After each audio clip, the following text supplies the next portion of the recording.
This is going to be a two-part video done in the same day. I'm going to be installing my Mishimoto universal radiator and my Mishimoto intercooler. So I'm going to get started working on the radiator first. Luckily the front bumper just still comes off right now. Did it all come off? Yeah, still comes off. Be taking off this radiator to test fit that radiator in the back. So there's not a lot to do in terms of taking this radiator off, undoing some bolts and stuff. I think there's like three on each side. Like I really try to make this as simple as I can, just in case I ever need to get to this.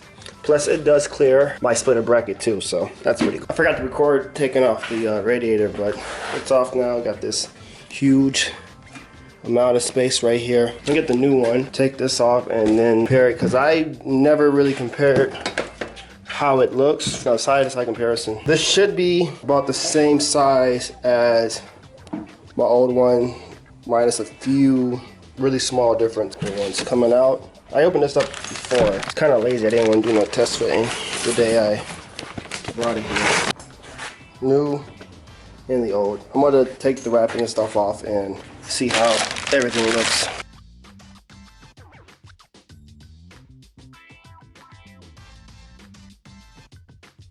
So this is the old one. This is my Mishimoto. I forgot what line. I know it's not the X line, but this is for the Honda S200. This normally, if I would grab it, this would normally bolt up like this on the side, or facing up like this, minus it falling back. But considering that, I have a good amount of space up here, I decided to make this into a V-mount. The problem that I ran into when I was trying to make that into a V-mount outlets, especially the one at the bottom, was touching the lip at the bottom. So I couldn't really do anything with that. That was like pretty much the only reason why I didn't stick with this radiator or get the X line one. I think that one came with a bigger core. I decided not to get the X line and just got their universal cooler. So when looking at the new radiator and the old one, is water inlets for the Honda S2000 design radiator. Outlets at the bottom end tank and then at the top of the end tank. And like I said, and this is what was causing me problems for this radiator, because even if I would have got like the X line, I still would have been running into the bottom outlet hitting the splitter. That was one of the problems. So I wanted to either try to get this rewelded so that both inlets are on the same side, and that was going to cost. It was going to be a little bit more expensive than I would want to spend on getting something welded up like that. So I ended up getting the universal one, and instead of the outlet being dead at the bottom, now it's a little bit higher up. Plus both outlets are on the same side. When I was looking to get something that was about the same size as this radiator, because that's what I based my measurements off of for this setup, this came out to be about the same dimensions. I think the S2000 one is a little bit wider than the new one, and this one's a little bit longer than the old one. And another one, some other differences too, is the water neck outlet up top in the left corner compared to the one in the middle. Also, there's no legs on this. So when I do go take this to the shop, my fabricator is either going to end up cutting these legs off or make some new legs based off the measurements on each side of the legs, so this can get mounted up. And then also, this is going to be getting cut as well, because I have a new part coming in that doesn't need to have a water neck or the radiator. I'm going to be test fitting this just to make sure that this radiator clears original radiator used to be at. It should. Hopefully I won't come into contact on a splitter with this.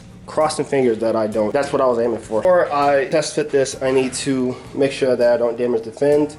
So I'm going to end up cutting this box up. That's how I end up messing up these fins quite a bit, especially on this side. I wasn't being as careful as I should have been. So I got the first part of the cover on, so I'll flip it around and do the other. Test fit it. Really hoping that this fits.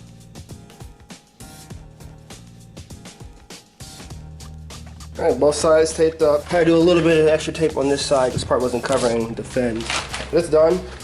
I'm gonna throw this in the trash before I put this up, because I'm pretty sure I'm gonna end up walking backwards and just tripping over this. So I don't have the legs, but you know, this is kind of how it would be more or less. Right now I got the pressure cap holding on to where the leg would be at. But you know, if I try to you know, pick this up, right,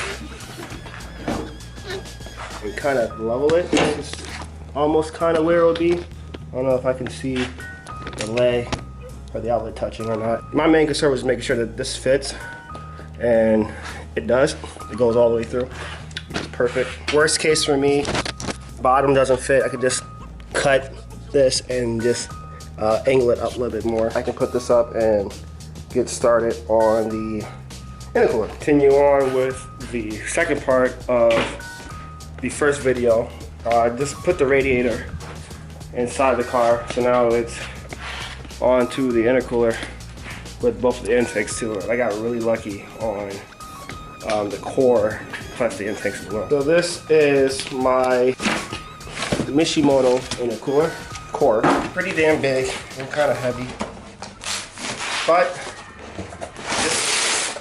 this was able to fit my dimensions that I was looking for the front of the car. This is a big one. Let's see if I can get this in one spot. This is a big one. Front, and then also on the side too. You see it.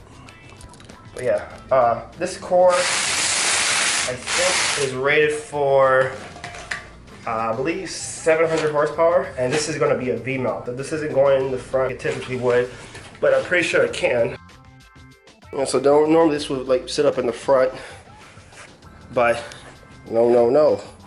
This is going straight up, and this like from here to maybe right here before that bar. Same thing I did for the radiator. I'm gonna tape up the intercooler, and then I'm also gonna tape up the end tanks. Fun fact, I didn't know that the end tanks does not come pre-assembled. Like, I didn't know that they come in pieces. I thought they already, you know, I thought they would already be like welded together, and you just, you know, weld the rest of it to the core. That's not the case. So I'm gonna end up taping that as well. Luckily, the box that the core came with has a pretty good decent size to cover the fins, so I'm just gonna end up using this, and I'm gonna cut this up a little bit, but use this to cover up the fins, then tape up the end tanks as well. This is gonna be where probably the height for the intercooler is gonna be. I might be getting where the intake stops at. It's gonna be like right where this lip is at. The plan for actually mounting this is there's two holes on each side. This one has a like nut welded to the end, and this one is just an open hole. I'm gonna end up putting 2 rivets on each side, also mounted from back here as well. So it's gonna be like 2 plates on each side of the end tank. And like I said, they're gonna bolt 2. It's gonna have 6 bolts, 2 on each side, to make sure that it's gonna be mounted in properly. Like I said, I'm gonna get the height up a little bit more than what it is. I get a better shot at what I was talking about. So you can see the distance between each, where the end tank is at. But the measurements that I made, I don't know, like a year and a half ago, out of some boxes, turned out to be, I had more space in the box that I made than the intercooler itself, which is good because that's what I was going for. I was rounding up to like the nearest inch every time I was making the sizes and stuff like that. So to find out that this has more space than I thought, it's good. Like I said, this intercooler is good for 700 horsepower. Now that I got this done, this is gonna go inside the car. The next day for me, I'm gonna take this to the shop, get it welded, put this back on along with the radiator. Picked up the radiator and the intercooler about a week past now. I'm gonna start with the intercooler first because I did not add the tabs on for the size yet, mainly because since I'm going to be taking this car to get the fab work done, and I didn't want to guess on where the tabs will be, I just decided to just wait on that and just have them fab the tabs up when it gets there. If I end up guessing it wrong, we're going to end up having to do it over again, so might as well just have them do it once the right way instead of, you know, 2 or 3 times the wrong way, just off of me just guessing. Got the box at the bottom to prop the intercooler up, so I'm going to put the camera down, set this up. So the intercooler is set to where I want it, just from the distance between the engine and itself.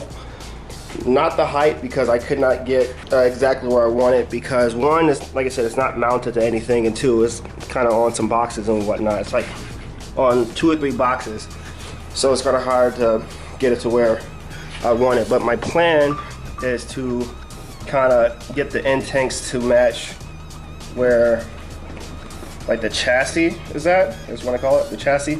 So like somewhere like at the line, just from the top down, it's gonna be, I want to try to have it from like this distance, and then give me enough space for intercooler piping to clear the bar, because I do plan on getting this remade.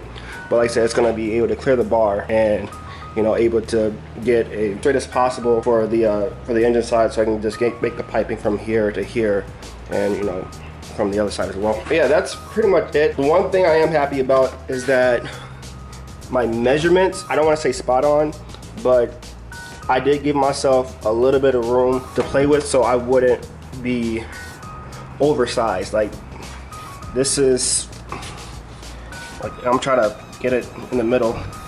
This is kind of how much space on both sides it will be. And keep in mind, this intercooler is rated for 700 horsepower. So, you know, V-mount setup, 700 horsepower, that's perfect. And just out of curiosity too, because I want to see how this looks if it was front mounted. It actually looks pretty good with the front mount. But unfortunately, you know, it's gonna go up on top. That's crazy. Hold on. Yeah, that looks nasty. That's not even straight. If I wasn't going to V-mount, see how it looks with the bumper. Like, I never tried this. That's crazy. Just how nasty that could look with a front mount. Like, you cannot tell me that doesn't look sick. Just with the whole shot right there, yeah, that looks awesome. So the radiator is in here. It should work. We're about to find out, crossing fingers, that when I put this on, it will still clear and, you know, pretty much look the same as the stock one.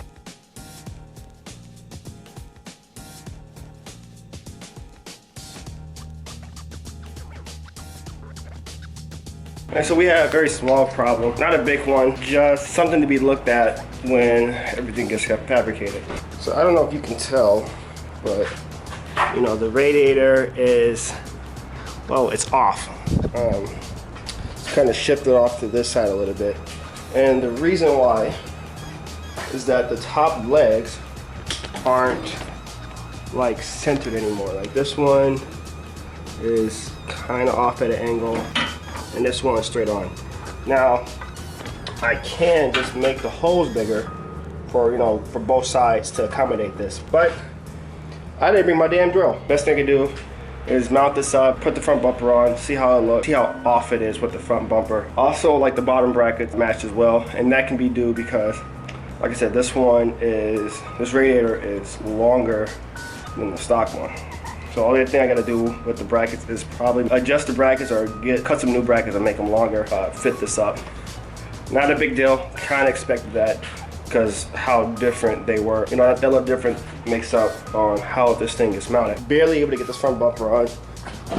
You know, they already had bad fitment, but this is really bad. Something that I expected from this radiator. If this was like a perfect fitment, I would be more concerned. I'm okay with this. Like I said, this is something that can be fixed, especially with the top legs. I can definitely fix that. But for the most part, you know, it's kind of how it will look. My main concern right now is to make sure that the bottom water outlet doesn't hit anything. And I mean, right now it does, just because brackets aren't supporting anything. Once I get these brackets and stuff mounted up the right way, it'll be an issue.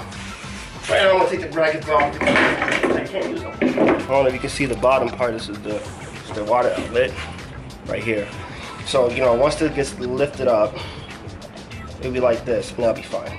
And then I can put I can still put the fans underneath as well. It'll still be functional and nothing won't be hitting. I'm pretty happy with what I got. You know, this is a universal radiator. This is not supposed to fit. You know, you're supposed to make it fit with your application. Got the radiator, got the intercooler, got them test fitted. Wait to get all this stuff fabricated, get everything fixed, and then I can take over with the rest of the work and get everything else done. But that's it. Until next time, stay safe.